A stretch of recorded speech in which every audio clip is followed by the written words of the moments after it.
Assalomu alaykum, hurmatli ko'ruvchilar. Sharq Turkiston ovozining kundalik xabarlarini ko'rishinglarni qarshi olamiz. Tövəndə diqqətli xəbərlərimizin təfsili məzmunları bolsun.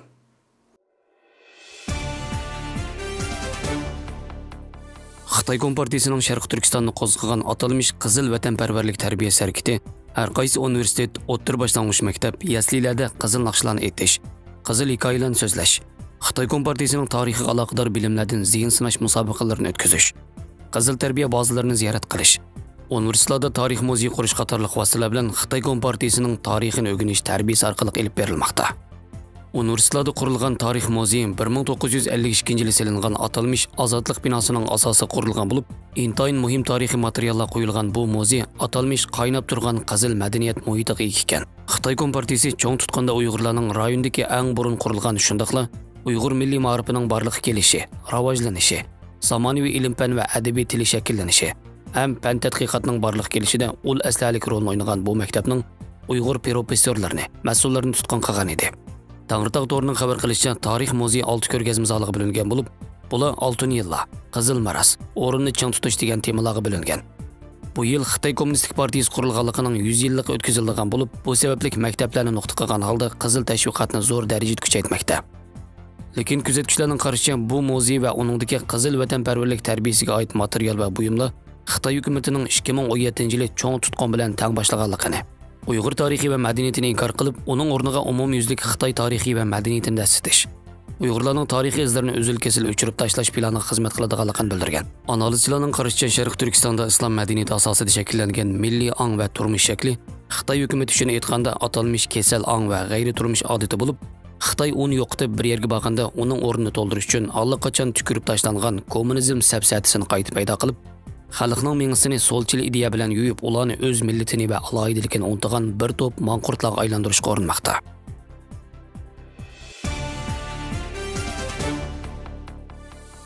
Amerikada chiqadigan bir jurnalda Xitoyning mukofotga erishgan iPhone uchur o'g'irlash texnikasi orqali Uyg'urlarni nishon qilishi mavzuliq bir parcha maqola e'lon qilingan. Maqolada Xitoy hukumatining Uyg'urlarga qaratayotgan josuslik harakatlarining ko'lami va uning jiddiyligi tafsili tonishtirilgan. Uningda Xitoyning qanday qilib intayin yuqori bahoga yaraydigan iPhone'ga suqunib kirish texnikasi bayqalgan hamon uni Uyg'urlar qarshi qo'llanganligi tonishtirilgan. Uningda aytilishicha, dunyoning har qaysi joylaridan kelgan hakkerlar yilda bir qatim bir arg'ijan bo'lib, o'zining hakkerlik mahoratlarini namoyon qiladigan musobaqaga qatnashar ekan.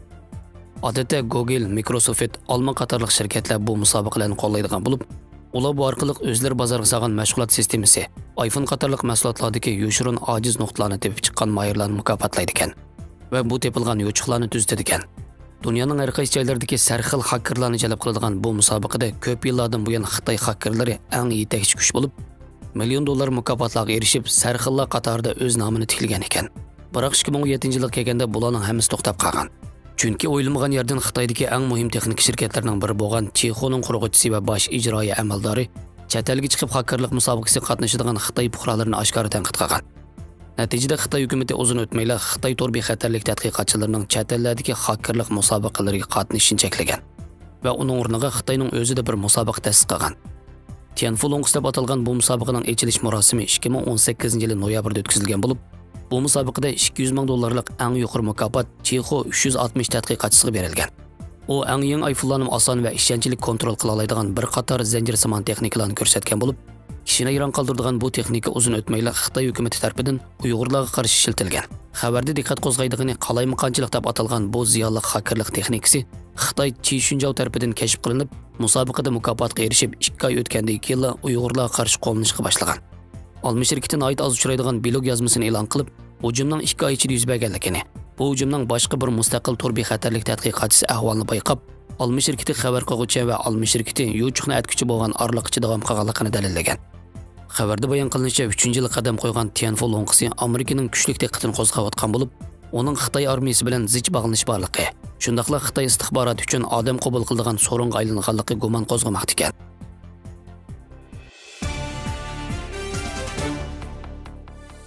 Cumhuriyet Reislik Mahkemesi Uçur Aloqa İdaresi Recep Tayyip Erdoğan'ның Palestin Devlet Reisi Mahmud Abbas ve Hamas Siyasi Bürosu'nun reisi İsmail Haniye bilen telefonda görüşüp, İsrail'nin Mescid-i Aqsaga ve Palestinlikler qilgan hujumlarni muzokara qilganligi to'g'risida, hamda Türkiye'nin her daim Palestin davasının qo'llag'uvchisi bo'lishini, Palestinlik qarindoshlarni qo'llashni va Quddusning izzat hurmatini qo'g'dashni davomlashtirganligini qayd qildi.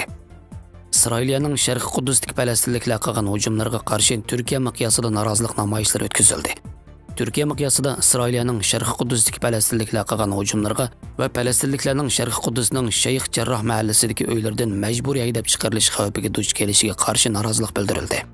Anadolu Yoshlar Jamiyati İstanbul sho'basining İstanbuldagi İsrailiya konsulxonasi oldida o'tkazgan namoyish jarayonida Qur'on Karim tilovat qilinib, Turkiya va Falastin bayroqlarini ko'tarib olishgan namoyishchilar "Jinimiz, qinimiz sana pido bo'lsin, ey Aqsa, yo'qolsin Isroiliya" deb shuarlarni to'ladi.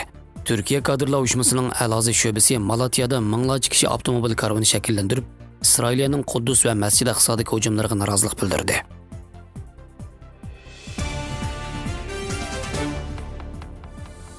11 may kuni Tatariston Cumhuriyetining poytaxti Qozondagi bir maktabda qurolli hujum qilish vaqasi yuz berib, 9 kishi hayotdan ayrildi, kam deganda 20 kishi yaralandi. Yerlik amaldorlarning dastlabki bayonotiga asoslanganda, noma'lum 2 kishi Foyzi ko'chasidagi 175-nomerlik maktabga qurolli hujum qilgan. Hujumchilarni ko'rgan va miltiq ovozini anglagan o'quvchilar orasida jiddiychilik paydo bo'lgan. Ba'zi o'quvchilar derazadan sakrab qochishga uringan. Xabarlar qilganda voqea yuz bergan joyga bexatarlik qismlari avatilgan. Doirlar hujum qiluvchilarning birining 17 yoshda ekanligini va uning bexatarlik qismlari tarafidan qo'lga tushirilganligini, uning ishlatgan qurollar tizimga ilinganligini, Ma'rif manbasining aytishicha, qurolli kishining 4 yil ilgari mushu 175-nomerlik maktabni bitirganligini bildirgan. Dastlabki aniqlashda mazkur hujumda bir o'qituvchi va 8 o'quvchi hayotdan ayrilgan. Kam deganda 20 kishi yaralangan. Qozonda terrorlik qarshi turish mexanizmi qo'zg'atilib, shahardagi boshqa ma'rif apparatlarining amonligini qo'g'dashga soqchilar o'rlashtirilgan. Xalqaro xabar agentligining xabar qaraganda Tatariston Cumhuriyeti 12 may kunini motam kuni deb e'lon qilgan.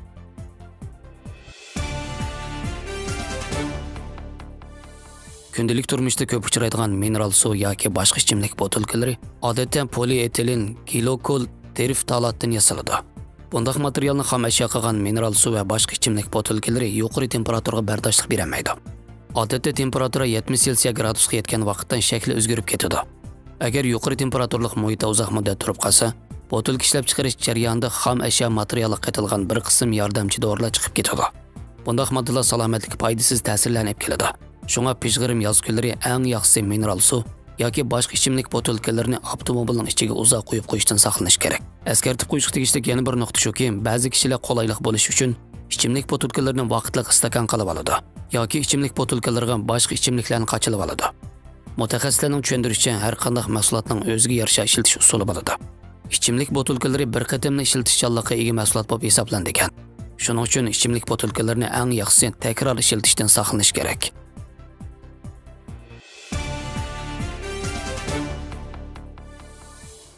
Xabarlarimizni ko'rganlarga rahmat. Ko'rishguncha omon bo'linglar. Xayr xo'sh, Allohga omonat.